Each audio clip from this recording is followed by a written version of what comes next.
the enemy attack you in places that he knows that can get to you.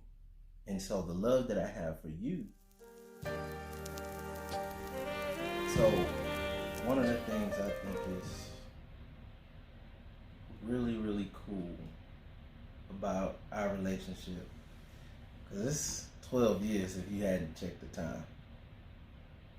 12 years. Yeah. So what I think is cool about that though is that we're still able to have conversations. I can still talk to you.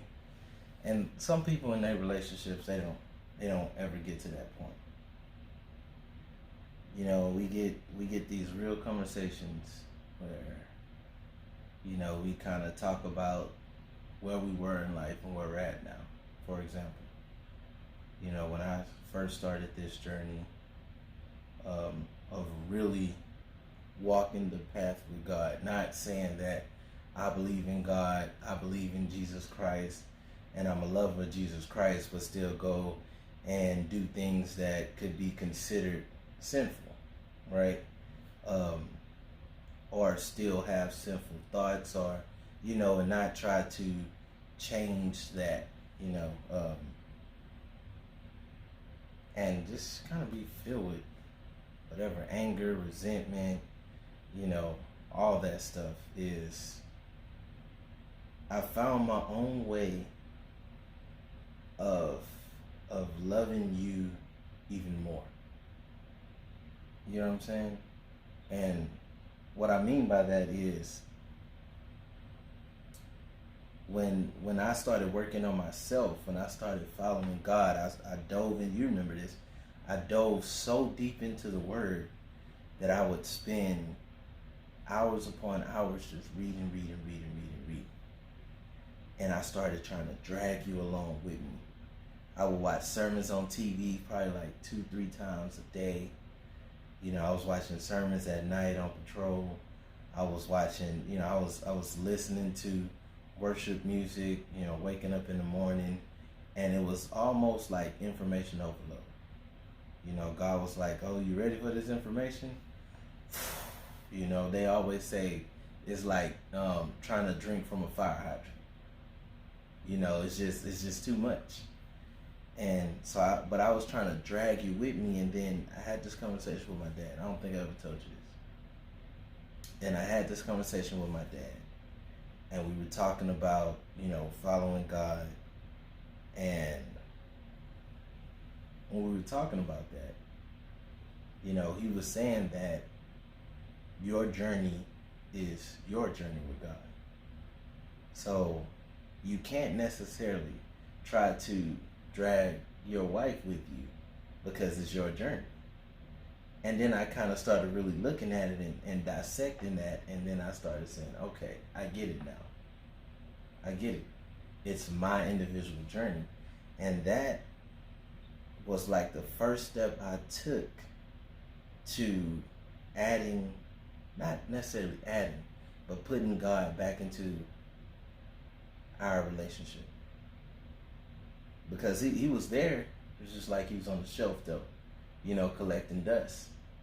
But really, really integrating God into our marriage, into our relationship, it took me really integrating God into myself and going on my own individual journey, which in turn created the self-love I need to expand the type of love that I'm able to give you. You get what I'm saying? And so that journey, I think, was it. That was the realization that I need, that said she'll get there in her own time. And I remember the craziest thing happened for me to really, really see it is we were on our way to church, and I don't know if you're okay with me saying this, but I was like, no, we going to church. We going to church today, but you just really wasn't feeling it. And it wasn't that you wasn't feeling worshiping God. You just wasn't feeling getting up, getting dressed, doing this, doing that. You just wasn't feeling it. But I was like, I don't care if you ain't feeling it. This is what we doing. We going. And grudgingly, you went along with it. But you had the same energy. And so when I felt that energy, one of the things that happened is, out of nowhere, boom, argument. Big argument. And I mean, that argument probably lasted like 10, 15 minutes on the way to church. And we sitting in the church parking lot. And we sitting in the church parking lot. And I said, man, I cannot go worshiping God, feeling all this anger. Man, that's the perfect time to go. But I was so out of place and out of touch with myself that I didn't realize what I was doing. Because once you walk into those doors and you lift that burden off your shoulders, we're there. We're worshiping God. We're doing what we're supposed to do. I completed my task, my mission of getting my family to worship God. So then we have this argument, and the minute we left that parking lot, I was like, man, I failed my test. And then I talked to Jamie, and Jamie was like, bro, you didn't fail your test. And we had this long conversation about it, but that's kind of where my headspace was. Like, man, how did I allow the enemy to get so ingrained into my life without even noticing it? And what it was is that the enemy attack you in places that he knows that can get to you. And so the love that I have for you, it's like, I want you to be the best at everything. I want you to succeed at everything. I want you to be way better than me. I'm not one of those dudes that's like, man, if my wife make more money than me, man, I don't feel like a man. I will stay at home. I will chill. Like I'll do it. It ain't no big deal to me. I mean, if you winning, we winning. That's kind of how I feel about it. But what I wanted to ask you, because we do have these real conversations, is how are you feeling in those moments?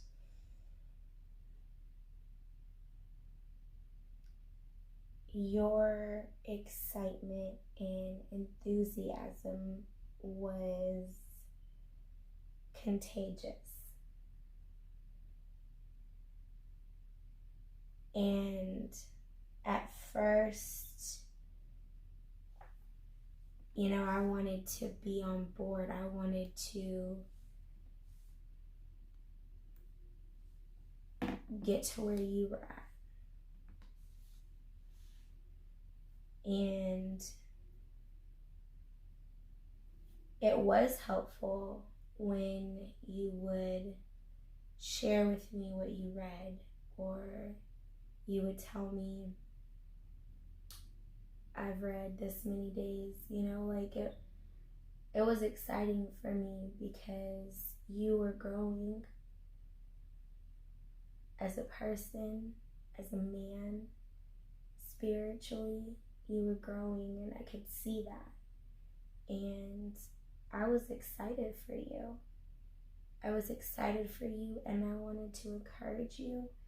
And, and I've told this to you before,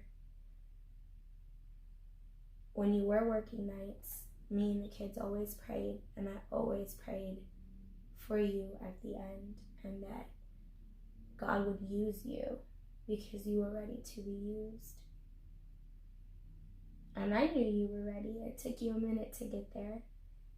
And so it was exciting for me to see that he was using you and you were letting him. It did get, after a while. Man, go somewhere. Getting on my nerves. It wasn't frustrating or irritating, but it did get to the point where I was like, again. If you sing, I'm gonna see you. And and one more time. I couldn't get mad at you putting sermons on, because more so than not, whatever sermon you were watching, there was something in there that I needed to hear.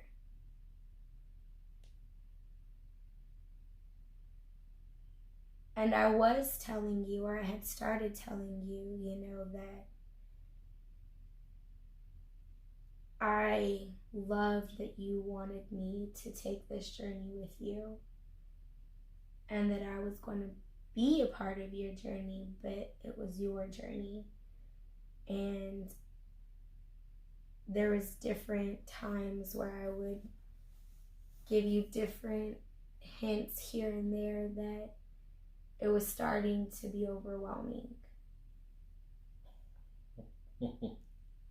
But you weren't hearing me because you were so excited and you were so determined to share that with me and take me on that journey with you. And it wasn't because you didn't think that I could do it on my own, or that you just completely overlooked that I had my own journey.